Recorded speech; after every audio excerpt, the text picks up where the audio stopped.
Membuat skenario dengan pura-pura meninggal dunia demi menghindari utang yang ditagih oleh debt collector ternyata menjadi sandiwara ini atau menjadikan sandiwara ini terungkap.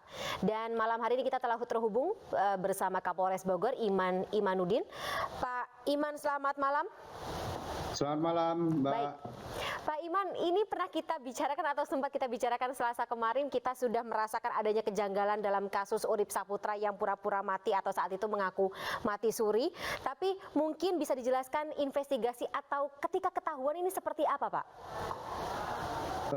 Jadi ketika kami menemukan kejanggalan-kejanggalan, kami mengkonfirmasi setiap informasi yang kami terima, bahkan sampai kami konfirmasi ke tempat awal saudara US ini berangkat dari Jakarta, memesan peti dengan memesan ambulannya. Waktu itu alasannya untuk keluarganya yang sudah meninggal.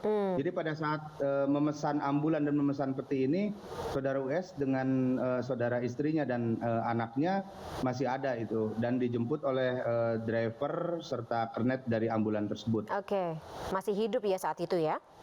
Ya, masih ada, Mbak, masih hidup. Baik. Nah, sekarang dari langkah dari kepolisian sendiri, Pak AKBP Iman, terkait dengan US ini seperti apa? Apakah akan memanggil dalam waktu dekat? Ya, kami masih menunggu kepastian saudara US sudah diperbolehkan pulang dari rumah sakit, karena kami sudah memperoleh informasi bahwa saudara US sudah diperbolehkan pulang karena kondisinya sudah baik, sudah pulih kesehatannya. Oke, berarti akan dijadwalkan dalam waktu dekat ya, Pak? Iya, Mbak, kami secara proaktif nanti dari penyidik akan datang ke rumah yang bersangkutan. Baik, diagnosa sementara US ini sakit apa ya, Pak? Kalau berdasarkan informasi dan keterangan dari tenaga medis yang waktu itu melakukan pemeriksaan, belum ditemukan indikasi sakit apanya, karena pemeriksaan medis menunjukkan masih dalam batas-batas normal. Oh, baiklah. Informasi lagi nih, Pak, terkait dengan utang sampai ia dikejar-kejar oleh debt collector. Utang ini seberapa besar, Pak? Tidak disebutkan karena kami belum menerima konfirmasi dari istrinya. Kemarin yang menyampaikan itu adalah istrinya ke supir ambulan yang mengantarnya bahwa keluarganya sedang dipusingkan dengan banyaknya yang menagih utang kepada istri maupun saudara US-nya. Oh, istrinya juga akan diperiksa, Pak? Iya, pasti kami mintai keterangan juga. Oke, Bapak, untuk diperjelas lagi, yang membuat video tersebut istrinya untuk konten atau orang lain, Pak? Ketika si US ini yang bersangkutan ini dibuka dari peti matinya seperti itu, yang lagi viral? Untuk kontennya sendiri itu dari yang menerima peti beserta yang berisi saudara US ya.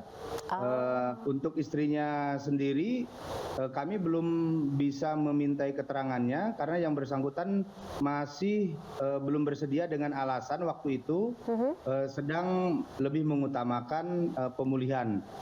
Kami pun juga untuk alasan kemanusiaan lebih mengedepankan pemulihan terlebih dahulu kondisi saudara US. Baik, tapi tetap akan diperiksa. Jika misalnya Pak mangkir dari pemeriksaan atau panggil pemeriksaan polisi, apakah ada kemungkinan akan ada pemanggilan paksa? Kami proaktif mendatangi langsung ke rumah yang bersangkutan. Baik. Semoga dilancarkan ya Pak prosesnya, karena secara ya kita tahu secara nasional sendiri atau media sosial sendiri, warganet tampaknya seperti diprank seperti itu atas konten mati suri dari yang bersangkutan ini, US ini. Jadi mungkin sedikit saja Pak terakhir, ketika memang akan ditersangkakan atau apapun kasus hukum yang akan membelit keduanya, US maupun istrinya ini, pasal apa yang akan dikenakan, Pak? Kemungkinan nanti kalau misalkan fakta hukumnya sudah lengkap, nanti akan kami konstruksikan pasal apa yang sesuai, apakah undang-undang ITE ataupun ada undang-undang khusus lainnya atau pidana umum sebagaimana diatur dalam Kitab Undang-Undang Hukum Pidana. Ini akan disesuaikan dengan berbagai fakta hukum dan alat bukti yang diperoleh dari proses penyelidikan dan penyidikan dilakukan tim Satreskrim Polres Bogor. Oke, Dan baik. kami luruskan juga Mbak, pada saat dibuka itu yang bersangkutan memang masih nadi masih normal, kemudian nafas juga masih dalam keadaan baik. Itu kami peroleh dari keterangan tenaga medis atau tenaga kesehatan yang memeriksa awal pada saat peti dibuka. Oke, jadi apapun kondisinya berarti baik-baik saja ya ketika masuk peti mati, kemudian peti matinya dibuka, kondisinya sebenarnya normal, tidak ada gejala sakit yang berarti seperti itu ya Pak Imanuddin ya? Ya, sementara Baik. itu fakta yang kami peroleh seperti itu, Mbak. Baik, terima kasih banyak atas informasinya AKBP Iman Imanuddin, Kapolres Bogor telah bergabung bersama kita di News Prime malam hari ini. Sehat selalu Bapak, pekerjaan Bapak masih akan banyak dalam beberapa waktu ke depan. Sehat selalu sekali lagi, terima kasih dan sampai jumpa, selamat malam.